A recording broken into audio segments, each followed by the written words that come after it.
নদিয়ার রানাঘাটের কামালপুরের 111 ফুটের দুর্গা প্রতিমা এই মুহূর্তে শায়িত রয়েছে। এটি প্যান্ডেল হওয়ার কথা ছিল 111 ফুট দৈর্ঘ্যের এবং উচ্চতার কারণে প্রশাসনের তরফ থেকে অনুমতি পাওয়া যায়নি। জেলা শাসক এসেছিলেন, পর্যবেক্ষণ করেছিলেন এবং এরপরে হাইকোর্টে লড়ার পয়সা নেই এমনটা জানিয়ে উদ্যোক্তারা এই পুজো প্যান্ডেল বন্ধ করে দিয়েছে এবং এভাবেই মাঠে শায়িত রয়েছে প্যান্ডেল। যে দুর্গা প্রতিমা ছিল সেই দুর্গা প্রতিমা এভাবেই অবয়ব যা কাঠের স্ট্রাকচারে দাঁড় করানোর কথা ছিল এবং সেই প্রতিমা এভাবেই মাঠের মধ্যে পড়ে রয়েছে এবং চারিদিকে এখন নিস্তব্ধতা নেমে আসছে। এই প্যান্ডেল ঘিরে এলাকাবাসীর, নদিয়াবাসীর, কামালপুরবাসীর আবেগ জড়িয়েছিল, তাদের উচ্ছ্বাস জড়িয়েছিল, কিন্তু প্রশাসনের অনুমতি পাওয়া যায়নি। হাইকোর্টে যখন যাওয়া হয়েছিল শুনানিতে, যে খরচ, সেই খরচ আর বহন করতে পারেনি এলাকাবাসীরা।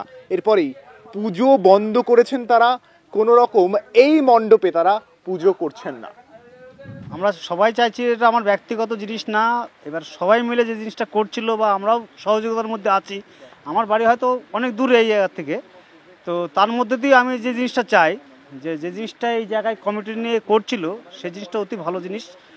আর এইখানটায় যারা এই জিনিসটাকে পক্ষপাতিত্ব করার চেষ্টা করে জিনিসটা বঞ্চিত করে দিল, অবশ্যই সেই জিনিসটা ঠিক না, এটা কাম্য না। এটা আমরা কোনোদিন আশা করিনি যে আজকে একটা পুজোর মধ্যে দিয়ে এরকম একটা রাজনীতি বা এরকম একটা সিস্টেমের মধ্যে দিয়ে যে এই পুজোটা বন্ধ করে দেওয়া হবে। এটা সাধারণ লোক বা আমি আমার ব্যক্তিগত দিয়ে বলছি, এই জিনিসটা কাম্য না, এই জিনিসটা সহ্য করা যায় না। বছর ভর বাঙালির আবেগ থাকে, মানুষের আশা থাকে, ভালোবাসা থাকে এই পুজোকে ঘিরে, সেটাই আজকে হচ্ছে না। এই গ্রামের জন্য কি কষ্ট লাগছে?